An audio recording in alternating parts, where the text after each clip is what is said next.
బిజినెస్కి mind set మారాలి. ఇదే నేను చెప్తున్నా. నువ్వు జాబ్ చేద్దాం అనుకునేవాడైతే నువ్వు ఈ వీడియో అయితే చూడక్కర్లా, నువ్వైతే వెళ్ళిపోవచ్చు. నేనైతే మొహమాటలని చెప్తున్నా. సో హలో మామా, నమస్తే. నేను మీ మదన్ పెడనాబాయ్ పండు 45 మళ్ళీ అంటే ఒక మంచి వీడియోతో నీ ముందుకైతే వచ్చేసా.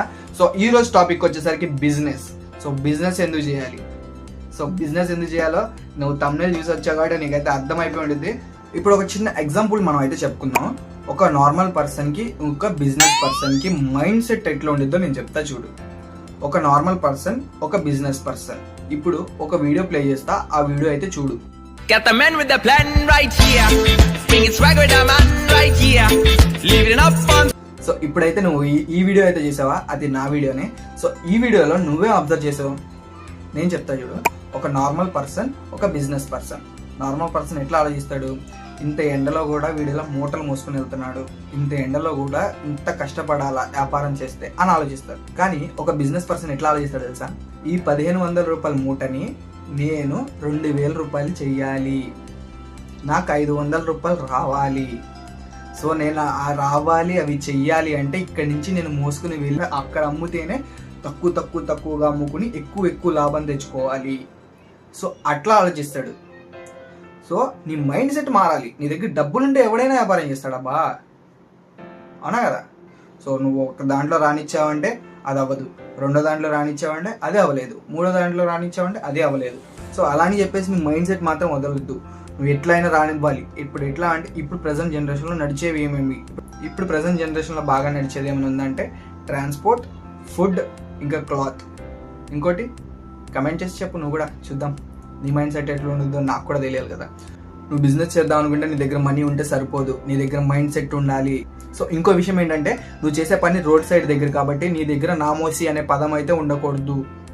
ఎవరైనా ఏమైనా చులకనగా చూస్తారని అస్సలుగా ఆలోచించొద్దు. నేను అదే చెప్తున్నా, నీ మైండ్ సెట్ మారాలి. బిజినెస్ అంటే మాటలు కాదు, నేను చాలా వీడియోలో చెప్పా. ఓర్పు ఉండాలి, సహనం ఉండాలి. నువ్వు ఏదైతే పని చేస్తున్నావో అదంతా నీకు చక్కగా క్లారిటీ వచ్చేసేయాలి. పని చేయి, చక్కగా డబ్బులు సంపాదించు, ఎవ్వడి మాట అస్సలు వినకు, నీ పని ఏంటో నువ్వే చూసుకో. ఇంకోటి ఏంటంటే చాలా మంది బిజినెస్ చేసేటప్పుడు కొద్దిగా నామోసిగా ఫీల్ అవుతారు, లైక్ గిల్టీగా, కొంచెం అగ్లీగా, కొంచెం ఏదో ఫీల్ అవుతారు. సో బిజినెస్ చేసేదానికి నువ్వు అగ్లీగా ఫీల్ అవ్వడానికి అసలు ఎందుకు నాకు అర్థం కాదు. చెప్పండి ఒక విషయం. మీ డబ్బులు మీ పెట్టుబడి, మీ కష్టం మీది, మీరు అమ్ముకునేది మీరు, లాభం తెచ్చుకునేది మీరు. ఎవడో ఏదో అనుకుంటే మనకెందుకబ్బా. సో అలా అనుకుంటే ఈ ఫీల్డ్కి రావక్కర్లే కదా మనం. చెప్పు, నువ్వు రావద్దు కదా. సో చాలామంది ఇప్పుడు ఇన్స్టాలో చాలామంది చూస్తున్నారు. ఒకడైతే మనకి చిన్న అండర్ వైర్స్ అమ్మి కూడా వాడు ఇన్స్టాలో పోస్ట్ చేసి ఇట్లా చిన్న పిల్లలకి ఇన్నర్స్, పెద్ద పిల్లలకి ఇన్నర్స్ అని చెప్పేసి వాడు అమ్ముతున్నాడు. సో వాడు ఎట్లా ఆలోచించాడని చెప్పు. సో మైండ్ సెట్ మారాలి. సో ఇప్పుడు యాజ్ ఏ ఫ్రూట్ సెల్లర్గా నేను ఒక క్వశ్చన్ చెప్తా. సో నువ్వు ఒకసారి ఇక్కడే ఉంటుంది చూడు. లెక్కలు కూడా బాగా రావాలి. బిజినెస్ అంటేనే లెక్కలు అంటేనే బిజినెస్, గుర్తుపెట్టుకో. సో ఇప్పుడు ఒక ఫ్రూట్ ట్రై ఉంది, మ్యాంగో ట్రై ఉంది. అదొక 20 kgs వస్తుంది. 20 kgs నువ్వు 1000 రూపీస్ పెట్టుకున్నావు. సో పర్ కేజీ ఎంత పడింది నీకు? 100 రూపీస్ పడింది. ఓకే కాదు, ఒక్కొక్క కేజీ నీకు 50 రూపీస్ పడింది. సో ఇదే చెప్తున్నా, నీకు లెక్కలు రావాలి. సో నువ్వు ఒక 20 kgs వెయిట్ ఉన్న మ్యాంగో ట్రై ఎంత 1000 రూపీస్ పెట్టి కొన్నావు అంటే పర్ కేజీ నీకు 50 రూపీస్ పడింది. ఇప్పుడు నువ్వు అది 1000, ఇది ఇప్పుడు ఏదైతే నువ్వు 1000 పెట్టుకున్నావో దాన్ని నువ్వు 1500 దాకా ప్రాఫిట్ రావాలి.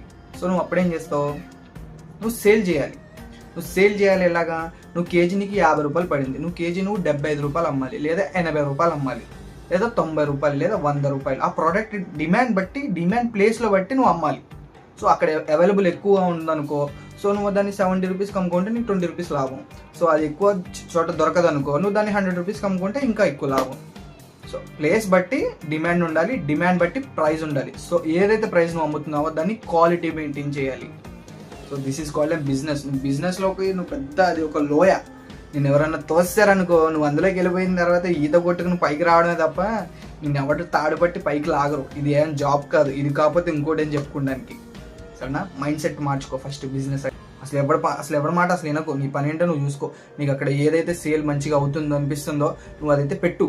జాబ్ చేయడం అనేది ఒక ఎత్తు అయితే, బిజినెస్ చేయడం అనేది ఇంకొక ఎత్తు. అక్కడ దాకా నువ్వు వెళ్ళాలి. సో ఇది ఒక నీకు మంచి వీడియో. సో నీకే కాదు నీ ఫ్రెండ్కి ఎవరికైనా ఉపయోగపడిద్దామో వాడికైతే షేర్ చేయి. సో నేనైతే చెప్తున్నా. సో నీకు ఇంకా టిప్స్ ఏమైనా కావాలనుకుంటే ఇంకా డిఎం చేయి, నేనైతే నీకు మంచిగా కామెంట్ అయితే చేస్తాను. సో వ్యాపారం చేయాలనుకునే వాళ్ళకి ఇది ఒక మంచి వీడియో. సో బిజినెస్ అయితే చేయండి, చెయ్యొద్దని అయితే ఎవరు చెప్పరు. సో ఒకటే చెప్తున్నా, నీకు నువ్వు గురువుగా ఉండు అంతే.